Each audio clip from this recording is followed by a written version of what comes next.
Welcome back to the deep dive. Today, we're tackling something pretty fundamental, a cultural idea that's actually quite dangerous when you think about it. Yeah, the idea that your body is basically just a machine you can run into the ground and then, fix later. Exactly. We've got some great source material, including a piece from the Ageless Gains blog called You Can't Swap Out Your Organs Like Car Parts. And that title really sums it up. Our goal here is to dig into why that machine view is so wrong, especially for your internal organs, and figure out what that means for you, practically speaking. Okay, let's get into it because we are absolutely soaked in this push now, fix later culture. It's everywhere. It really is like this unspoken agreement we have with ourselves. Go hard, ignore the signs, burn the candle at both ends. Assuming that, when something finally breaks, there'll be a pill or a procedure to sort it out. Quick fix. But the sources we looked at tear that idea apart. They make Right. it crystal clear. The body just isn't built like that. Think about a car. A part wears out, breaks, spark plug, whatever, you go to the shop, they pop in a new one, and boom, good as new, maybe even better. Simple swap. But that's not how our biology works, is it? These aren't standardized parts off an assembly line. Not even close. You don't have a shelf in the back with spare kidneys or a backup liver. The blog post gives some pretty stark Or examples. like. Well, like you can't just decide to get a new pancreas because you spent 20 years ignoring your blood sugar. Or get a thyroid tune-up because you wrecked it with crazy diets and stress. That's the key difference then, isn't it? Irreplaceable versus replaceable. Suddenly the stakes feel way higher if damage is permanent. They are immensely higher. Once a major organ starts to really decline or gets significantly damaged, that's usually it. The effects are real, they're often irreversible, and they change your entire life. We're not just talking about feeling a bit off. No, we're talking about a cascade of problems affecting your energy, your ability to think clearly, your finances, even your relationships. It dictates the rest of your life. It's not just a temporary inconvenience you can fix and forget. Okay, so if we can't replace them, we absolutely have to preserve them. That means understanding the critical systems, the metabolic command centers. Let's start there. Thyroid, pancreas, kidneys. Right, starting with the thyroid, the source calls it your metabolic thermostat, which is a great description. Thermostat, okay. Yeah, it's this small gland, but it's basically the master controller for your metabolism, how you use energy, hormonal balance. It sets the speed for everything, how fast you burn calories, how quickly you recover after you exercise, even how well you handle stress. That sounds incredibly important, like something that should be really tough, but the sources say it's surprisingly vulnerable. It is surprisingly sensitive, yeah, especially to modern life stuff. The big culprits are chronic stress and poor nutrition, and specifically extreme dieting or really erratic eating habits. How does that work? Like, what's the mechanism linking stress or dieting to thyroid problems? Well, when you're constantly stressed or you're drastically cutting calories, your body goes into survival mode. Your adrenal glands pump out cortisol. The stress hormone. Exactly. And here's the frustrating part. High cortisol over long periods messes with how your body uses thyroid hormone. It stops the conversion of the inactive form, T4, into the active form, T3, that your cells can actually use. Ah, so it's not just that the thyroid stops working, it's that the fuel it does make becomes unusable. Precisely. Your body basically slams on the brakes to conserve energy. So you feel constantly tired, recovery takes forever, you might gain weight even if you're not eating much. It's a protective mechanism gone wrong in a chronic setting. And the source warns that once that damage is done, it's pretty much lifelong. This idea you can just reset your metabolism after years of abuse. That's a myth. A dangerous myth, yeah. Hormone replacement therapy can help manage the symptoms, definitely. But it's very rare for it to replicate the complex, perfect feedback loop of a healthy thyroid. You're generally looking at lifelong medication, energy levels that can be unpredictable, and just compromised resilience. So the message is stark. Protect it from the start. You don't get a do-over. That's the takeaway. You can't just reboot your metabolism with a pill. You need to shield the system itself. Okay, protection is key. Let's move from the thermostat to the fuel regulator, the pancreas, your blood sugar command center. This one feels very relevant today. Extremely relevant.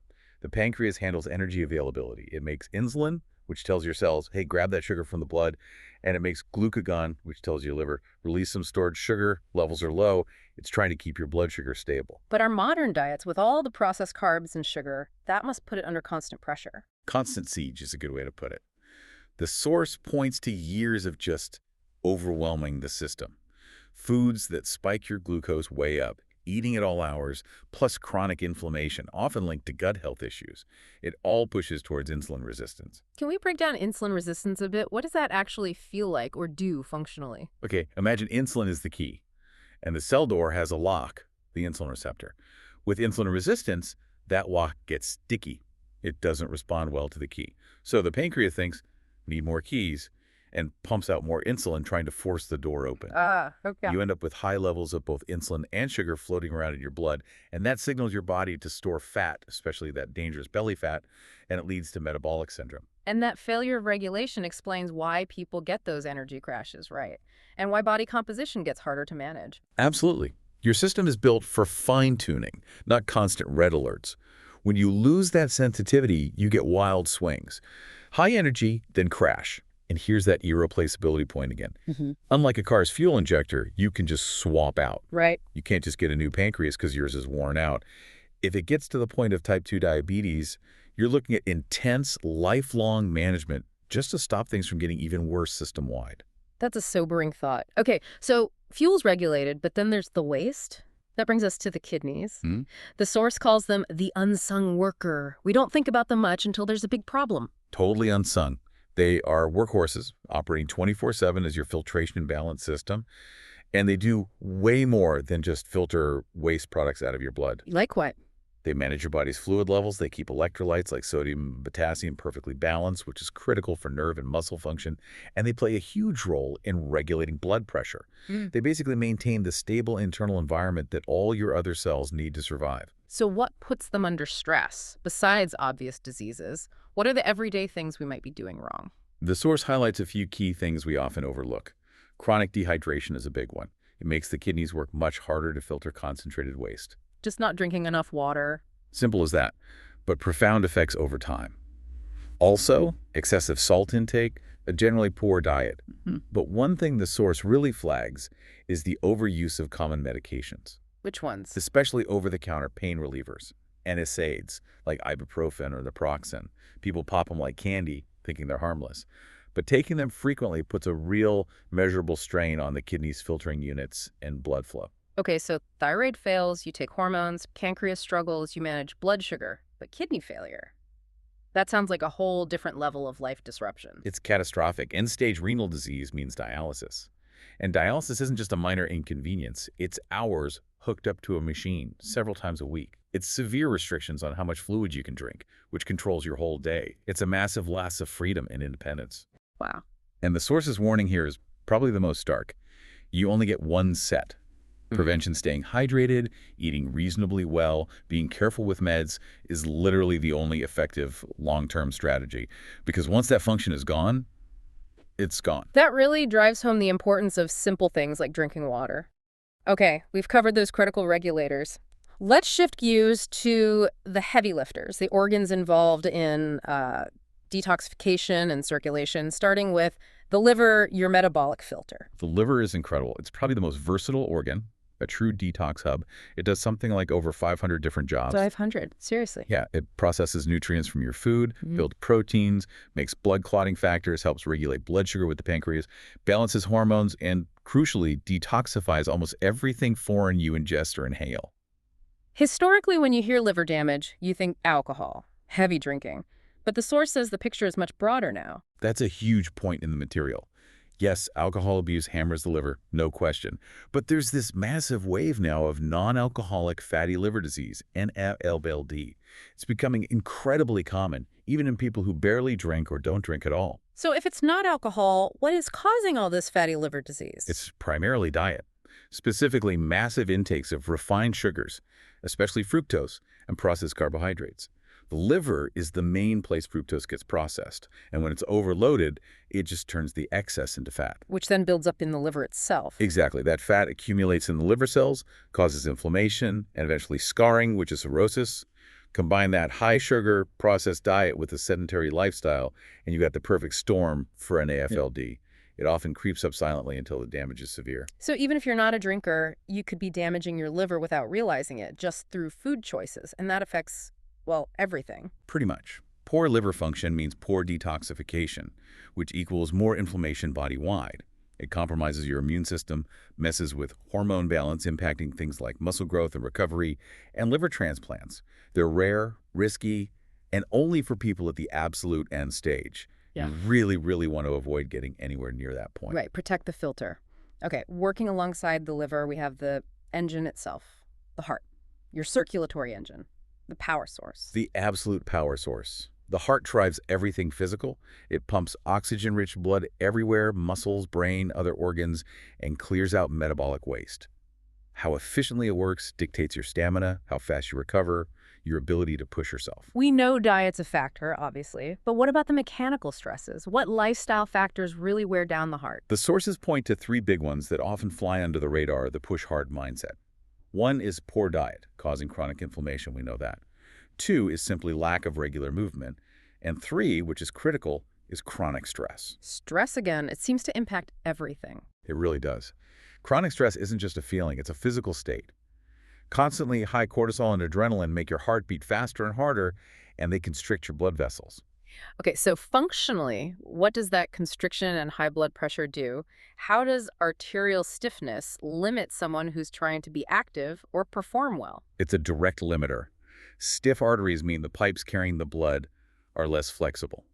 The heart has to pump much harder to push blood through them.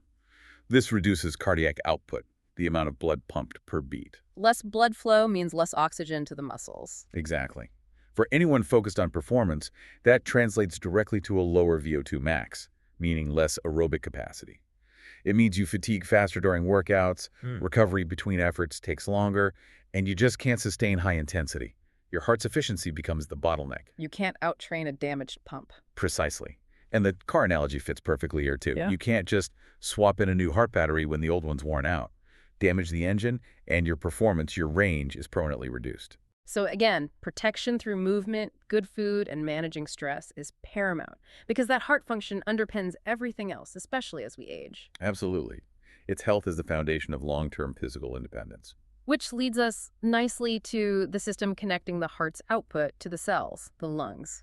Section 4, the oxygen lifeline, the gas exchanger. The lungs are just vital. They bring in oxygen, get rid of carbon dioxide, and that process helps keep your blood's pH balanced.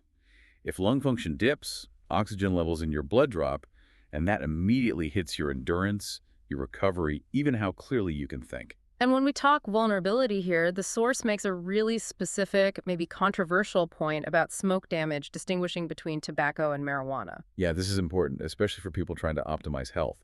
There's this common idea, sort of counterintuitive, that because marijuana is natural, smoking, it must be less harmful than smoking tobacco. But the source says, Smoke is smoke. When you burn any plant material and inhale it, you're breathing in toxins, tiny particles, irritants. Your lungs aren't designed for that. what's the actual physical damage mechanism? How does smoke hurt the lungs? It happens deep down in the tiny air sacs, the alveoli. That's where the magic happens. Oxygen crosses into the blood, CO2 comes out. Smoke directly damages these super delicate thin walls. It causes inflammation. It reduces the total surface area available for gas exchange, and it makes that exchange less efficient. So it's a physical reduction in your ability to get oxygen in and waste out. Exactly. It's like reducing the size of your fuel intake and exhaust pipe simultaneously. And you feel that everywhere. Less stamina when you exercise. Sleep quality often suffers because you're not getting enough oxygen overnight. Maybe even that feeling of mental fog. Your brain needs lots of oxygen. That direct link between lung health and overall function really brings us to the core theme here, the true cost of neglect. We've walked through 6 critical, irreplaceable organs.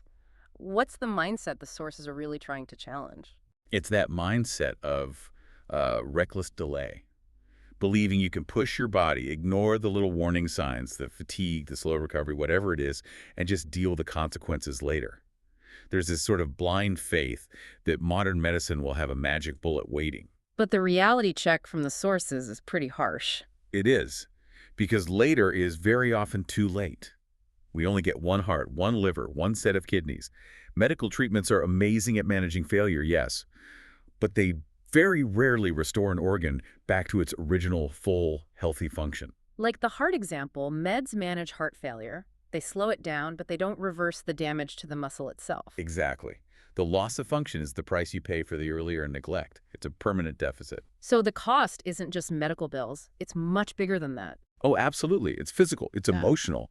It fundamentally impacts your independence, your ability to move freely, travel, play with kids or grandkids, do basic daily things without struggling or needing assistance. Your goal of aging well and staying independent. That rests entirely on the health of these internal systems you can't replace. Neglecting them is literally borrowing against your future self. That's a powerful realization. It really forces a shift in thinking. Which brings us to the constructive part. Proactive care, making the case for respect. If these parts aren't replaceable, how should we change our whole approach? The core shift is moving beyond just trying to avoid getting sick. It's about actively respecting and preserving the function of these amazing internal systems that keep us alive and allow us to perform. It's maintenance, not just repair. Okay, so how do we do that? The source laid out 6 practical strategies for preservation. Let's go through them. Number 1 was about food. Right. Strategy 1. Eating in a way that supports hormonal and metabolic health. Basically, prioritizing real whole foods. Cutting back drastically on the refined sugars and processed junk that hammer the pancreas and liver. It means eating consistently to keep blood sugar stable, protecting those crucial regulators. Makes sense. Strategy 2 was about exercise. Training with awareness, not just intensity. This is huge for protecting the heart and the whole system. It means actually building in recovery, paying attention to how your body feels, not just pushing through pain. Matching your effort to your actual capacity today, not what you wish it was. It prevents that chronic wear and tear. Listening to the body and not just the training plan. Number 3 is fundamental. Sleep. Sleeping enough to allow for repair and regulation. Sleep isn't downtime. It's critical maintenance time. That's when hormones get balanced, systems clean up waste, your heart gets a break. Simping on sleep consistently is chronic stress, and it directly undermines all those metabolic control centers. And speaking of stress, that was number 4. Managing stress before it becomes chronic inflammation. Yeah. We talked about how stress is physical, raises cortisol, tightens blood vessels, strains the heart. So actively managing stress, whether it's through mindfulness or just scheduling real downtime or setting better boundaries, that's direct preventative medicine for your cardiovascular system. Number 5 loops back to the filters. Avoiding substances that compromise organ function. Pretty straightforward. Be smart about alcohol. Avoid smoking anything given the lung damage. And be really mindful about popping those over-the-counter meds unnecessarily because they add a significant burden to the liver and kidneys over time. Okay, and the last strategy seems to tie it all together. Number 6, listening to your body before it starts screaming. This means paying attention to the subtle signals. Fatigue that doesn't make sense, recovery taking longer than usual, changes in sleep. These aren't just annoyances, they're early warnings. They're your irreplaceable systems whispering that they're struggling before they shout with a major failure. Ignoring the whispers is how you end up with a crisis. That shift from powering through to listening carefully feels like the biggest mental adjustment needed. Like you said with the car analogy, we meticulously maintain our cars because we know parts are expensive or irreplaceable. Exactly. We treat a machine someone engineered with more foresight and care than the incredible biological machine we live in. It's kind of crazy when you frame it that way. But the empowering part is that the choices you make today, how much water you drink, whether you prioritize sleep, how you handle stress, what you eat, those choices directly determine how well your organs will function tomorrow, next year, 10 years from now. No easy swaps, no quick fixes, no replacements down the line. That's the bottom line. So the ultimate takeaway from this deep dive seems unavoidable. Treat your organs like the priceless, irreplaceable assets they are. They aren't just components, they're literally your life support, and your future independence depends on them. Well said. And maybe as we wrap up, we can leave you, the listener, with a final thought to chew on, building on that idea of daily maintenance. If you really start viewing your body as this ultimate irreplaceable machine, think about this. What's one single, maybe small maintenance check, something related to your sleep, your food, how you manage stress that you know you've been kind of skipping lately, just one thing, and then think, how might actually committing to that one small step, starting today, genuinely impact your physical freedom and independence 5 years down the road? That one small, consistent action could be the best investment you ever make in that irreplaceable engine. Powerful stuff. Thank you for diving depth with us today.